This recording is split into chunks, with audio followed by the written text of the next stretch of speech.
요즘 새벽기도 시간에 마가복음을 함께 읽어가고 있습니다마는 마가복음을 읽어가면서 한 가지 드는 생각은 예수님께서 공생의 기간 동안에 가장 심혈을 기울이신 일이 제자를 선택하시고 키우신 일이었구나 하는 생각입니다. 마가복음은 예수님의 어린 시절을 생략하고 공생애로부터 이야기가 시작이 되죠. 예수님께서 세례 요한에게 세례를 받으시고 그리고 40일 동안 광야에서 머무십니다. 그리고 외치는 소리가 되셔서 이제 복음을 믿으라, 회개하라 라는 말씀으로 이제 공생애를 시작하십니다. 그러면서 제일 먼저 하신 일이 바로 제자를 선택하신 일이었습니다. 마가복음 1장 16절 이후는 그 사실을 우리에게 잘 알려줍니다. 갈릴리 해변으로 지나가시다가 시몬과 그 형제 안드레가 바다에 금을 던지는 것을 보시니 그들은 어부라. 예수께서 이르시되 나를 따라오라, 내가 너희로 사람을 낚는 어부가 되게 하리라 하시니 곧 그물을 버려두고 따르니라. 성경은 이렇게 적고 있습니다. 이렇게 세베대의 아들 야고보도 부르셨고요, 그리고 또 그의 형제 요한도 부르셨습니다. 그때 주님께서 하신 말씀이 바로 나를 따라오너라 라고 하는 말씀입니다. 헬라어로는 이렇게 되어 있습니다. 데우테 오피소 무라는 표현으로 되어 있습니다. 문자적으로는 내 뒤에 오라, 내 뒤에 서라, 또 내 뒤에서 바짝 따라 나를 따라오라 라고 하는 그런 뜻으로 읽을 수 있는 말입니다. 그리고 나서 예수님께서는 그렇게 선택하신 제자들에게 자기 자신이 어떤 분이신지를 분명하게 드러내 보이시기를 시작하셨습니다. 가버나움에 들어가셔서 놀라운 권위로 가르치셨고요, 귀신 들린 자를 보시고 그 귀신을 쫓아내셨습니다. 병자들을 고쳐주셨습니다. 예수님께서는 갈릴리 지역을 중심으로 해서 제자들과 함께 수많은 기적과 사건들을 일으켜내셨습니다. 나병 환자를 고쳐주셨고요, 중풍 병자를 고치실 때에는 특별한 말씀을 하셨는데 내 죄 사함을 받았느니라 라고 하는 말씀도 하셨습니다. 안식일에 손 마른 사람을 고쳐주실 때에는 안식일에 선을 행하는 것과 악을 행하는 것, 생명을 구하는 것과 죽이는 것 어느 것이 옳으냐라고 물으시면서 안식일의 기본 정신을 다시 세워주시기도 하셨습니다. 그리고 3장에서 예수님께서는 12제자를 모두 이제 부르십니다. 그리고 더 본격적으로 예수님께서 누구신지를 가르쳐 주셨습니다. 예수님은 자신이 죄를 용서해 주실 수 있는 능력과 권위를 갖고 계시는 분임을 알려주셨고, 또 하나님의 아들이심을 보여주셨고, 안식일의 주인이 되시는 것을 말씀해 주셨고, 이방인에게도 긍휼을 베푸시는 분이심을 보여주셨고, 죽은 자를 살릴 수 있는 분이시라는 것도 보여주셨고, 배고픈 자를 불쌍히 여기시고 먹이시는 분이라는 사실도 보여주셨고, 풍랑을 잔잔케 하실 만큼 자연도 거스를 수 없는 그러한 능력과 힘을 가지고 계시는 분이라는 사실도 보여주셨습니다. 자, 그리고 나서 이제 그 갈릴리 모든 사역을 마무리하고 이제 예수님께서는 두 번째로 예수님께서 자신이 누구이신지를 드러내 보여주시는 단계로 접어들어가게 됩니다. 오늘 본문이 있는 바로 그 자리가 바로 그 시작점이라 할 수 있습니다. 그 사이에 벳세다 맹인을 치유하시는 내용이 들어 있습니다. 이 벳세다 맹인을 치유하시는 이 이야기는 아주 중요한 특징이 하나 있는데, 예수님께서 보지 못하는 그 맹인을 고쳐주시는데 단번에 고치신 것이 아니라 두 번에 걸쳐서 그렇게 고쳐주셨다는 것을 말씀하고 있다는 데 있습니다. 우선 예수님은 그의 눈에 침을 뱉으시고 안수하신 후에 그 맹인에게 물어보시죠. 무엇이 보이느냐라고 물어보십니다. 그러자 그는 눈이 열리면서 사람 같은 것이 보이는데 또 나무 같은 것들이 걸어가는 것이 보입니다 라고, 그렇게 아직도 분명하게 보이지 않는 그의 그 눈을, 그 상태를 설명합니다. 그러자 예수님께서는 다시 그에게 안수를 하시죠. 그리고 그가 밝히 보게 되었다라고 하는 사실을 성경이 적고 있습니다. 사실 이 이야기는 마가복음의 앞부분과 전반부분과 후반부를 연결하고 있는 매우 중요한 연결고리의 역할을 하고 있습니다. 지금까지 제자들에게 보여주신 예수님의 모습을 통해서 예수님이 누구이신지를 알게 되었다면 그것은 아직 온전하지 않다, 분명하게 보이는 것이 아니다라고 하는 것을 말씀하는 것이고, 이제 본격적으로 예수님께서 누구이신지를 가르쳐 주시겠다라고 하는 그런 단계, 또 그 뜻을 지금 표명하는 그런 이야기라고 할 수 있습니다. 그런 의미에서 이 이야기는 하나의 상징적인 사례라고 할 수 있겠습니다. 자, 그렇다면 1장부터 마가복음 1장부터 8장에 이르는 그 기간 동안에 제자들이 발견하게 된 예수님의 모습은 어떤 모습이었을까요? 맹인이 첫 번째로 흐릿하게 보았던 나무 같은 것들이 걸어가는 것이 보입니다라고 말하는 것 같은 그러한 예수님의 모습은 어떤 모습이었을까요? 그 내용이 마가복음 8장 27절 이후에 베드로의 고백으로 나타납니다. 예수님께서 제자들에게 물으시죠. 사람들이 나를 누구라고 하느냐라고 물습니다. 그때 제자들이 대답합니다. 세례 요한이라고도 하고, 더러는 엘리야라고도 하고, 또 더러는 선지자 중에 한 사람이라고도 합니다. 예수님께서 무리들과 만나시고 수없는 그런 사건들을 일으키셨는데 그 많은 무리들이 어떻게 예수님을 보고 있는가라고 하는 것에 대한 대답이었습니다. 그러자 예수님께서는 제자들을 향하여 다시 물으셨습니다. 너희는 나를 누구라 하느냐? 그때 베드로가 대답을 합니다. 주는 그리스도이시니이다. 이 대답은 베드로와 제자들이 예수님을 따르면서 3년여 동안의 시간 동안 알게 되고 고백하게 된 예수님의 정체였을 것입니다. 그들은 오랫동안 예수님을 따르면서 예수님이 누구신지를 알아가게 되었습니다. 그리고 얻은 결론이 있었습니다. 아, 예수님은 그리스도이시다. 이 말을 바꾸면 예수님은 우리가 기다리던 메시아이시다라고 하는 그런 것입니다. 이분이야말로 우리가 기다렸던 분이시구나, 우리를 구원해내실 바로 그분이시구나 라는 확신이 들었던 것입니다. 그래서 예수님은 그리스도이시다라고 하는 고백을 그들은 마침내 할 수 있었던 것입니다. 베드로는 사실 그런 의미에서 정확하게 예수님이 어떤 분이신지를 고백했던 것입니다. 그래서 마태복음을 보면 예수님께서 이렇게 말하는 베드로를 칭찬하시는 모습이 적혀 있습니다. 바요나 시모나, 내가 복이 있도다. 이를 내게 알게 하니는 혈육이 아니요 하늘에 계신 내 아버지시니라. 자, 이렇게 멋지게 고백을 한 베드로가 바로 이어지는 장면에서 예수님으로부터 호된 꾸지람을 받습니다. 그것이 바로 오늘 본문의 내용입니다. 주는 그리스도이시니이다 라는 멋진 고백을 들으신 예수님께서는 이제 자신을 계시하시는 두 번째 단계로 나아가시기 시작합니다. 성경은 이 과정을 이렇게 묘사합니다. 이에 자기의 일을 아무에게도 말하지 말라 경고하시고, 인자가 많은 고난을 받고 장로들과 대제사장들과 서기관들에게 버림받아 죽임을 당하고 사흘 만에 살아나야 할 것을 비로소 그들에게 가르치시되 드러내놓고 이 말씀을 하시니. 여기 보면 비로소, 이제라는 표현이 나옵니다. 그리고 드러내놓고 말씀하셨다라고 그렇게 되어 있습니다. 마치 벳세다의 맹인을 두 번에 걸쳐서 고치신 것처럼 예수님께서는 베드로의 고백을 들으시고는 이제 두 번째 단계로 넘어가고 계시는 듯 보입니다. 내가 나를 그리스도라고 고백하였다. 내가 나를 메시아라고 고백하였다. 그것은 분명히 맞는 고백이다. 그런데 내가 지금 생각하고 있는 메시아와 내가 생각하고 있는, 내가 가려고 하는 메시아의 길은 다르다라는 사실을 우리 주님께서는 말씀하시는 것입니다. 유대인들은 메시아가 오면 온 세상을 심판하시고 정의로 나라를 세우시고 통치하실 것을 믿어왔습니다. 그런 생각은 아마도 베드로나 또는 다른 제자들도 마찬가지였을 것입니다. 그들이 예수님을 보고 메시아다, 그리스도다라고 그렇게 고백했을 때 그들은 아마 통치하시는 그런 왕, 그리고 제압하시고 모든 것을 심판하시는 그와 같은 존재로서의 메시아 그리스도를 기다렸을 것입니다. 예수님의 승리, 예수님의 심판, 그리고 예수님의 통치와 같은 영광스러운 일들을 생각했을 것입니다.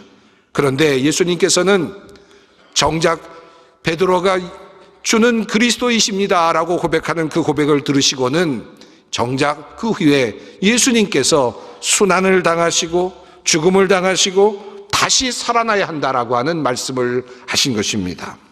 이 말씀은 마가복음에 따르면 제자들에게 첫 번째로 열어 보이신 첫 번째 말씀이었습니다. 제자들에게는 너무나도 생소한 일이 아니었을까 생각이 듭니다. 그래서 베드로는 강하게 예수님께 항변을 하지요. 성경은 이 흐름을 이렇게 묘사합니다. 베드로가 예수를 붙들고 항변하매, 여기에서 항변하다라고 표현된 헬라어 에피티마오라고 하는 단어는 경고한다, 꾸짖는다라고 하는 뜻도 포함되는 말입니다. 같은 단어가 바로 뒤에 나오는데 예수님께서 돌이키사 제자들을 보시며 베드로를 꾸짖어 이르시되 라고 했을 때 이 꾸짖다라는 단어가 똑같은 단어입니다. 다시 말하면 베드로가 예수님께 꾸짖었고 그리고 또 예수님이 베드로에게 꾸짖었다라는 것입니다. 즉 베드로는 예수께서 순환을 당하시고 죽으시고 다시 살아나실 것이라는 이야기를 듣고 반발했습니다. 도리어 예수님을 꾸짖습니다. 도리어 항변합니다. 무슨 말씀입니까? 왜 예수님이 고난을 당하고 죽으신다는 말씀입니까? 바다도 순종하고 귀신들도 순종하고 죽은 자가 살아나고 5,000명을 먹이시고 4,000명을 먹이실 수 있는 그 능력의 주님께서 왜 고난을 당하신다는 말씀입니까? 왜 죽으신다는 말씀입니까? 그는 그렇게 묻고 있는 것입니다. 있을 수 없는 일입니다. 받아들일 수 없습니다. 예수님은 메시아 아닙니까? 예수는 그리스도이십니다. 우리의 구원자 아니십니까?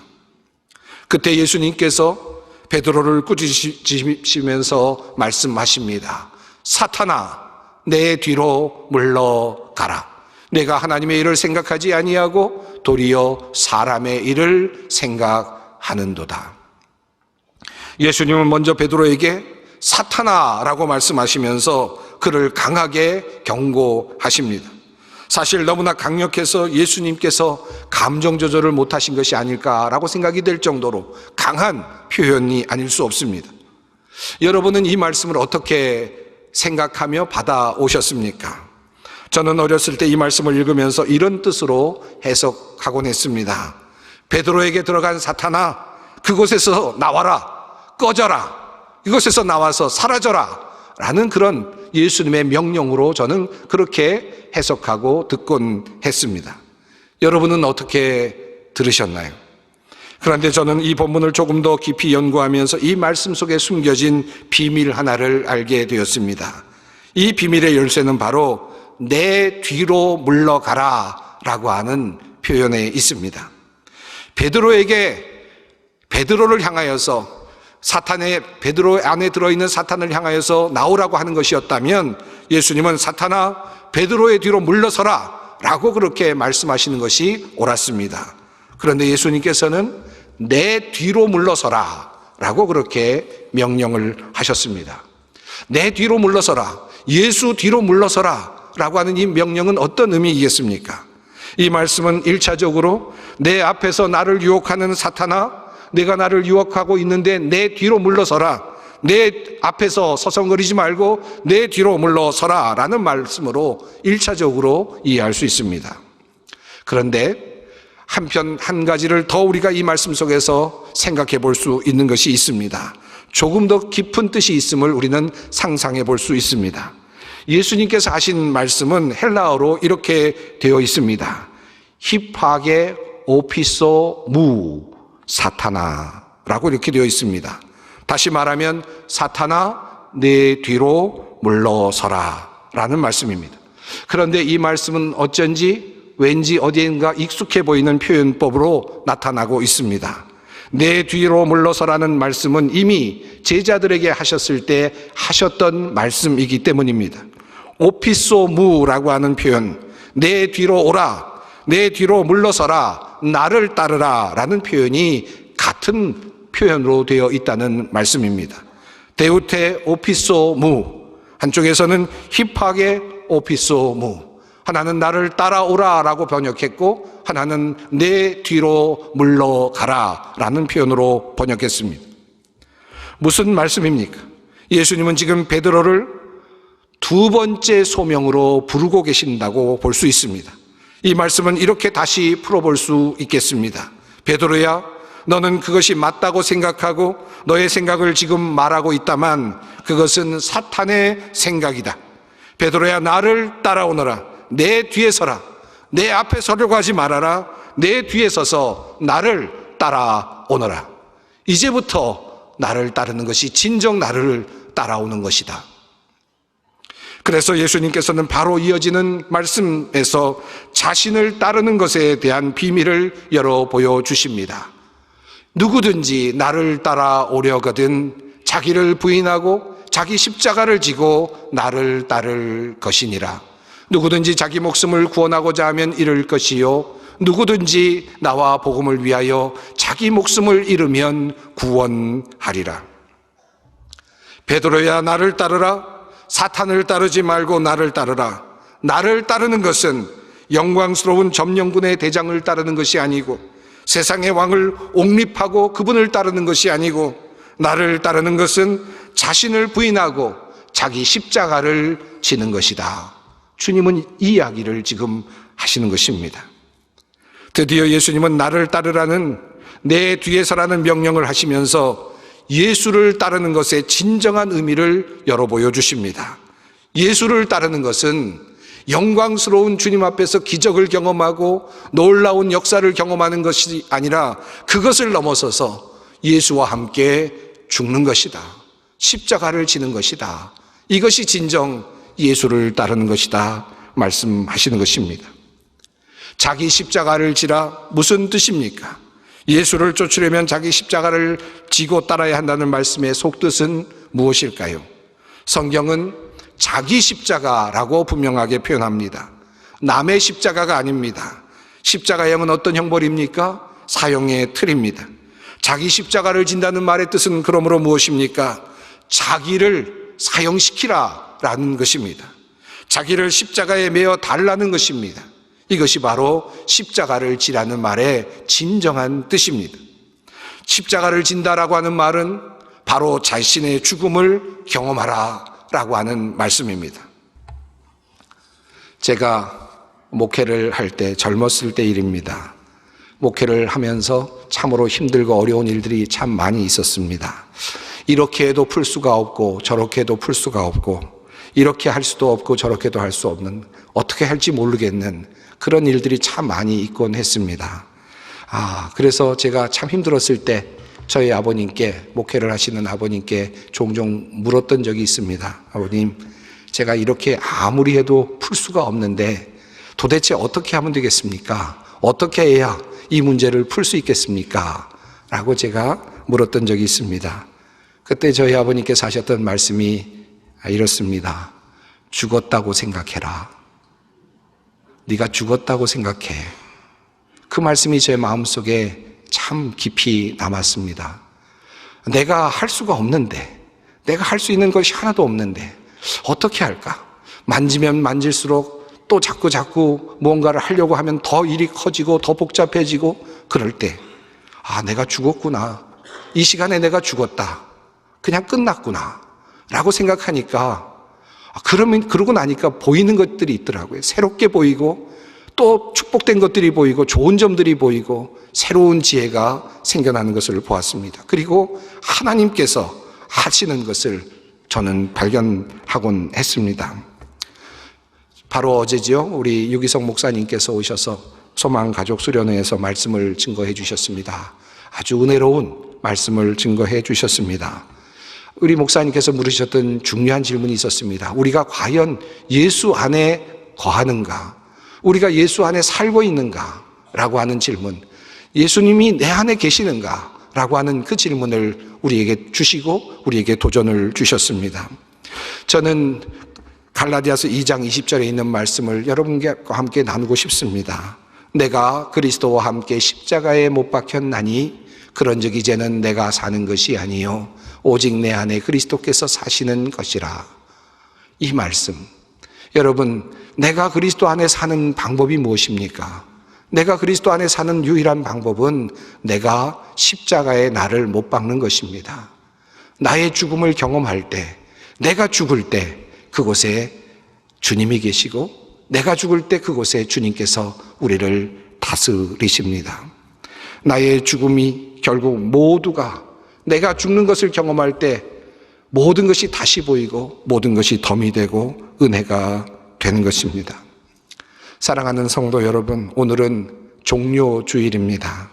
예수님께서 나귀를 타고 예루살렘 성으로 입성하신 날입니다.